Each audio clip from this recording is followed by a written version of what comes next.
E vërteta është që shumë njerëz mua më vinë në zyrë, kërkojnë lutje nga mua në zyrë, duan që mos të dalin përpara kamerave, duan mos t'i shikosh ti, mos t'i shikoj njeri, edhe ndonjëherë edhe jap të drejtë sepse nuk e njohin fjalën, nuk e din fjalën ç'thot fjala. Sepse vetë Jezu Krishti nuk bëri asnjë vepër në fshehtësi, i bëri gjitha në shesh, që njerëzit të shikonin dhe të besonin.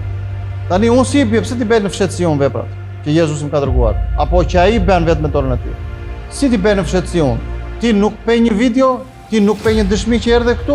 Nëse ajo video mos të kishte dalë ose ajo dëshmi mos të kishte dalë, ku do besoje ti? Si do mësoje ti? Që të thoshe wow, kështu që pas ka Zot. Wow. Në atë kohë nuk kishte kamera, po kishte gojë, kishin letra, kishin lajmëtar, shko atje dhe thoi ka ndodhur kjo, shko atje dhe thoi ka ndodhur kjo. Edhe njerëzit sa dëgjonin një profet, sa dëgjonin një njerin të Zotit, bidhnin me vrap tek ai, me vrap gjithë populli atje.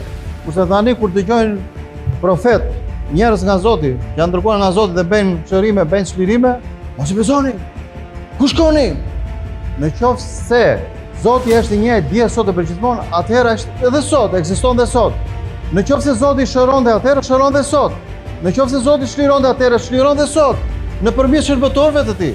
Dhe shërbëtorët e tij nuk i caktojnë njerëzit, i cakton Zoti.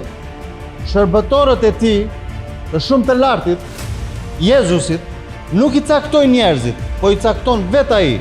Ka kohë për gjithçka, atë që Zoti fillon, ai dhe do ta mbarojë. Edhe ti je dëshmitar.